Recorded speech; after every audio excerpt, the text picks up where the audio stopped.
প্রতিদিন দুপুরে বা রাত্রে সাদা ভাতের সাথে খাওয়ার জন্যে সিম্পল একটা বাটা মাছের রেসিপি আজ আমি আপনাদের সাথে শেয়ার করতে যাচ্ছি।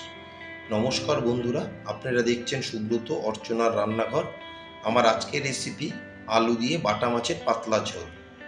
এটা নতুন কোনো রেসিপি নয়, প্রায় সব বাড়িতেই হয়ে থাকে।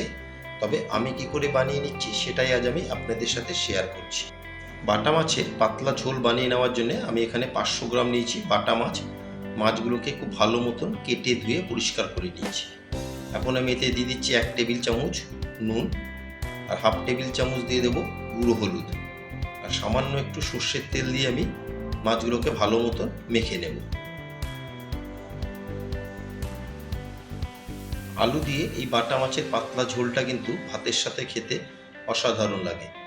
আমি প্রত্যেকটা মাছের গায়ে খুব ভালো মতো নুন, হলুদ আর সর্ষের তেল মাখিয়ে 10 থেকে 15 মিনিটের জন্য মাছগুলোকে আমি রেস্টে রেখে দেবো।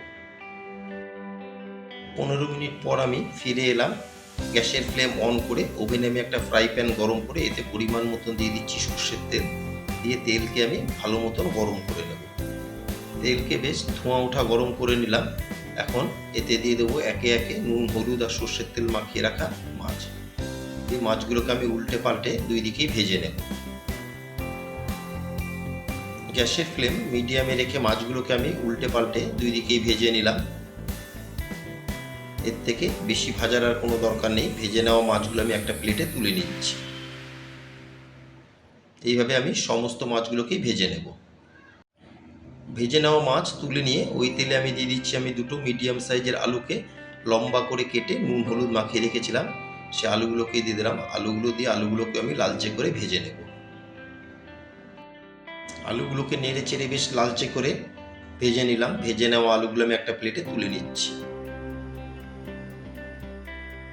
ভেজে নেওয়া আলু তুলে নিয়ে ওই তেলে আমি ফোড়নে দিয়ে দিলাম 1/4 টেবিল চামচ কালো জিরে আর দুটো চেরা কাঁচা লঙ্কা দিয়ে ফোড়নকে আমি 6 থেকে 8 সেকেন্ড একটু তেলে ফ্রাই করে নেব।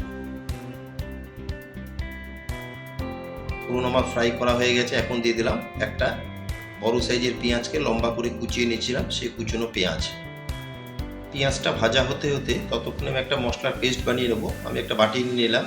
এতে দিয়ে দিলাম আমি হাফ টেবিল চামচ জিরের গুঁড়ো, হাফ টেবিল চামচ আমি এতে দিয়ে দেব রেগুলার লঙ্কার গুঁড়ো। ঝালটা কিন্তু অবশ্যই আপনারা আপনাদের স্বাদ মতন বাড়িয়ে বা কমিয়ে নেবেন। আমি দুটো কাঁচা লঙ্কাও ব্যবহার করেছিলাম। 1/4 টেবিল চামচ দিয়ে দিলাম গুঁড়ো হলুদ। সামান্য একটু জল দিয়ে আমি একটা মশলার পেস্ট বানিয়ে নেব। একদম পাতলা একটা মাছের ঝোল বানাচ্ছি আমি, খুব বেশি কিন্তু মশলা এতে আমি ইউজ করছি না। পেঁয়াজকে আমি মিনিট 3 ভেজে নিয়ে এতে দিয়ে দিলাম আমি 1 টেবিল চামচ টমেটো সস। আপনারা কিন্তু এই সময় টমেটোও দিতে পারেন। দিয়ে টমেটো সসকে ভালো মতন পেঁয়াজের সাথে আমি মিশিয়ে আরও কিছুক্ষণ আমি পেঁয়াজকে ফ্রাই করে নেব। টমেটো সস দিয়ে পেঁয়াজকে কিছুক্ষণ ভেজে নিয়ে এখন দিয়ে দিচ্ছি আমি যে মশলার পেস্টটা বানালাম, সেই মশলার পেস্ট দিয়ে পেঁয়াজের সাথে ভালো মতন মশলাকে মিশিয়ে আমি কিছুক্ষণ মশলাকে কষিয়ে নেব। এই সময় কিন্তু গ্যাসের ফ্লেমটা একদমই মিডিয়ামে রাখতে হবে, তা না হলে মশলাটা নিচের থেকে লেগে যেতে পারে। গ্যাসের ফ্লেম মিডিয়ামে রেখে বেশ মশলাকে আমি ভালো মতন কষিয়ে নিলাম। এখন এতে দিয়ে দিচ্ছি ভেজে রাখা আলু। দিয়ে আলুকে খুব ভালো মতন মিশিয়ে নিয়ে কিছুক্ষণ আমি মশলার সাথে আলুকেও কষিয়ে নেব।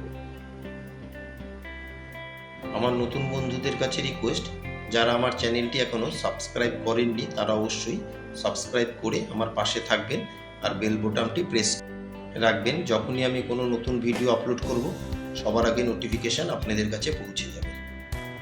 আলু দিয়ে মিনিট 5 আমি মশলার সাথে আলুকে ভালো মতন কষিয়ে নিলাম। এখন এতে দিয়ে দিচ্ছি পরিমাণ মতন জল। মাছের এই পাতলা ঝোলে কিন্তু জলের পরিমাণটা একটু বেশি দিতে হবে, যেহেতু এটা পাতলা ঝোল হবে। দিয়ে জলকে খুব ভালো মতন মিশিয়ে আমি এখন স্বাদ মতন দিয়ে দিলাম নুন। আমি এখানে হাফ টেবিল চামচ দিয়ে দিচ্ছি নুন। দিয়ে নুনকেও খুব ভালো মতন আমি ঝোলের সাথে মিশিয়ে একটা কভার দিয়ে এখন আমি 10 মিনিট গ্যাসের ফ্লেম হাইতে রেখে ফুটিয়ে নেব।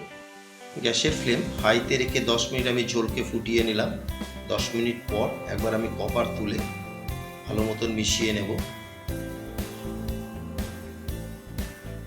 আমার আজকের রেসিপি আলু দিয়ে বাটা মাছের পাতলা ঝোল আপনাদের কেমন লাগলো অবশ্যই একটা কমেন্টে জানাবেন। যদি কোনো অংশে ভালো লেগে থাকে একটা লাইক, শেয়ার আর কমেন্ট করতে কিন্তু ভুলবেন না। এখন আমি এতে দিয়ে দিলাম ভেজে রাখা মাছ। দিয়ে ঝোলের সাথে খুব ভালো করে আমি মাছকে একটু মিশিয়ে নেব। মাছগুলোকে ঝোলের সাথে খুব ভালো মতন মিশিয়ে আরও 5 মিনিট আমি রান্না করে নেব। মাছ দিয়ে আরও 5 মিনিট আমি রান্না করে নিলাম। এখন গ্যাসের ফ্লেম অফ করে আমি একটা সার্ভিং প্লেটে তুলে নিচ্ছি। আমার আজকের রেসিপি আলু দিয়ে বাটা মাছের পাতলা ঝোল নিশ্চয়ই আপনাদের ভালো লেগেছে। অবশ্যই একটা কমেন্টে জানাবেন। সবাই সুস্থ থাকবেন, ভালো থাকবেন। আবার দেখা হবে নেক্সট একটা এপিসোডে।